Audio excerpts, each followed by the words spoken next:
Hey friends, I'm Robin. Welcome back to my channel. So today we are going to be talking about some April releases. I have a list of books that are coming out in April that I'm really excited about. Most of these are romances. This is a much shorter list than March. I don't know if April is just a slower release month or if I'm just getting pickier about what releases I'm like keeping my eye on. I only have 10 books to talk about in this video, so let's get right into the first release date of April. So on April 5th, I have 4 books coming out that I'm interested in. The first one is a sequel, and that is To Marry and to Meddle by Martha Waters.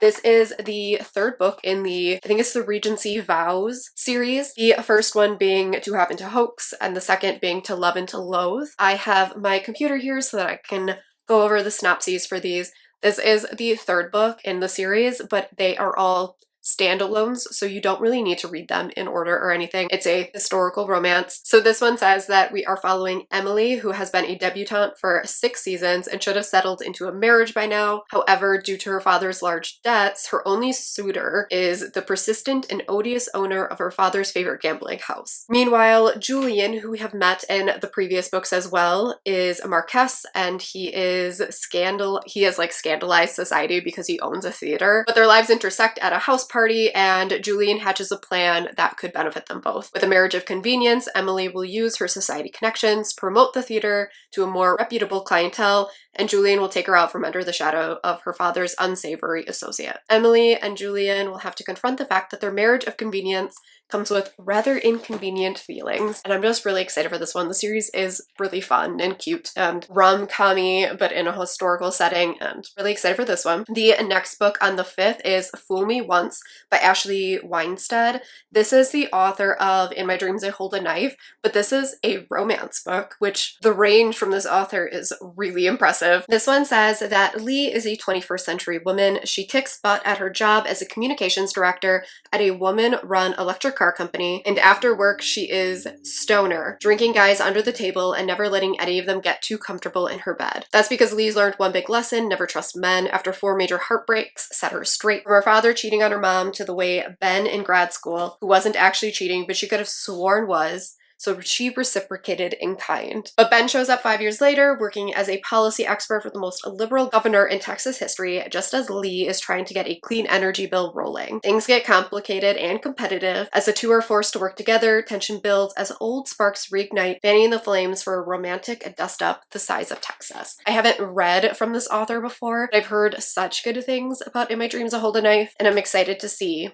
their take on romance as well. The next book for this day is In a Garden, Burning Gold by Rory Power, and this one is tentatively on my radar. I read Rory Power's last 2 books. They were both YA, and this is their first adult fantasy. I'm kind of on the fence about getting into this one, only because I haven't seen the greatest reviews for it. It sounds like it's going to be a epic high fantasy series, and that isn't totally my thing. I do like Rory Powers' writing. It says they've spent an eternity helping their father rule their small, unstable country, using their control over the seasons, tides, and stars to keep the people in line. For 100 years, they've been each other's only ally, defending each other and their younger siblings against their father's increasingly unpredictable anger. Now, with an independence movement gaining ground and their father's rule weakening, the twins must take matters into their own hands to keep their family and the entire world from crashing down around them. But other nations are jockeying for power, ready to cross and double cross, and if Ray and Lexos can't be careful, they'll end up facing each other across the battlefield. So I'm not sure if this is something that I will actually pick up, but it is something that is still sitting on my radar shelf on my Goodreads. I am interested to see how people like this one. And the last book on this day is Hotel Magnifique by Emily J. Taylor,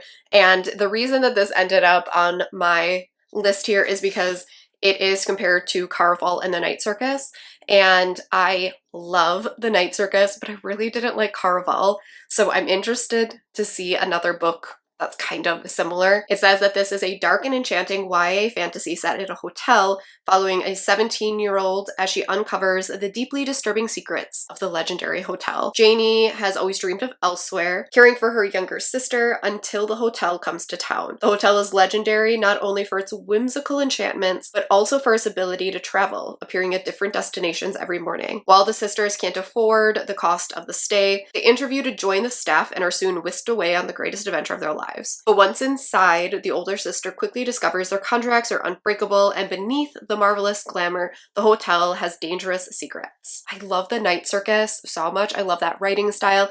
I love the idea of this like really whimsical, magical entity that like appears all over the place. Very similar to like how Caraval is. And so I'm excited to give another book like this a try. That is the last book for April 5th. I don't have anything on my radar for April 12th, but onto April 19th, I have 3 more releases that I'm excited about. The first one is Part of Your World by Abby Jimenez.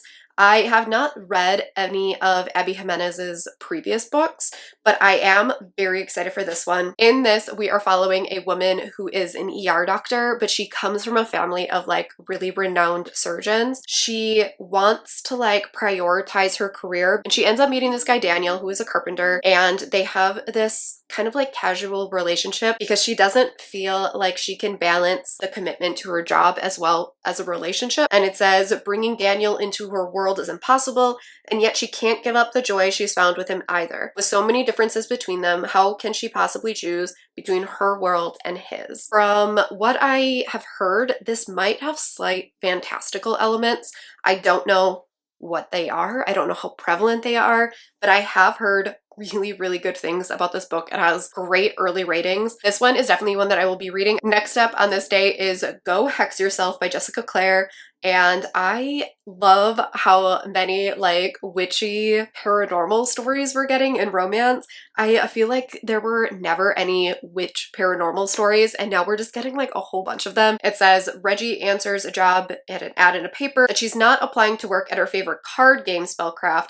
Instead, she's applying to be an actual familiar to an actual witch. The new job has a few perks. It gets great room and board, excellent pay, and she's apprenticing to a powerful witch. Sure, the witch is a bit eccentric, and sure, there was that last issue with the black cat Reggie would prefer to forget about. The biggest problem, however, is Warlock Ben, her employer's nephew, and the most arrogant and insufferable maddening man to ever cast a spell. But when someone with a vendetta targets the household, she finds herself working with Ben to break a deadly curse. I love enemies to lovers. I love witchy romances, and I'm just really, really excited for this one. And the last book releasing this day is Wretched by Emily McIntyre. This is the next book in the Never After series, which are like dark romances that are loosely inspired by different like fairy tales. So the first one is Hooked, and that one was inspired by Peter Pan. The second one is Scarred, and that was inspired by Lion King. And this one is loosely inspired by The Wizard of Oz. I haven't read the first 2 books in the series yet. However, I am hoping to get to the first one in April. And so I'm excited for this whole series. I've heard really, really good things about it. I do know that this is not fantastical. It keeps getting shelved as fantasy, and the author has to keep coming out and saying this is not fantasy, it is just a dark contemporary romance inspired by the villains. So the synopsis of this one says, once upon a time, there was a wicked girl. She lost everything that mattered, causing darkness to unfurl. Impulsive and intelligent, she helped her family name grow strong, but then one day, a man without a heart came along. An undercover agent meant to spy and bring back tips, following down her hidden path of faded yellow bricks. She hated him, he wanted her, but she was too good to be true. But can a woman be great and also terrible too? I have heard such good things about the series. I'm really been in the mood for like dark, angsty romance, and I'm just very excited for this one. On to April 26th, I have 2 books that I'm really excited for. The first one is The Long Game by Rachel Reed, and this is the much anticipated follow-up to The Heated Rivalry. In this, we are once again following Shane and Isla, and the 2 of them are still together. I believe this jumps like 5 years into the future or something like that. And they are still hiding their relationship because they don't want their relationship to kind of like overpower their careers, because they are both really successful hockey players. I believe the main conflict in here is that One of them wants to go public with their relationship and the other one is still not ready to do that. And it is kind of them working through that dilemma of whether or not they should come clean about their relationship and live their lives openly or keep their relationship hidden until they retire. I'm really excited for this one. I absolutely loved the heated rivalry. This is one of my favorite couples of all time. I can't wait. I can't wait to get into this one. I've seen nothing but rave reviews for this one, so I can't wait to get into this one. And then the last book on this day is Nettle and Bone by T. Kingfisher. I have so many books on my TBR from this author and I haven't read any of them yet, but this one just really is calling to me, so I'm hoping to read this one this year. It says, after years of seeing her sisters suffer at the hands of an abusive prince, Mara, the shy, convent-raised third-born daughter, has finally realized that no one is coming to save her. Seeking help from a powerful grave witch, Mara's offered the tools to kill a prince, if she can complete 3 impossible tasks. But as the way in tales of princes, witches, and daughters, the impossible is only the beginning. On her quest, Mara is joined by the grave witch, a reluctant fairy godmother, and a strapping former knight, and a chicken possessed by a demon. Together, the 5 of them intend to be the hand that closes around the throat of the prince and frees Mara's family and their kingdom from their tyrannous ruler. This sounds so fun. I love how T. Kingfisher always does like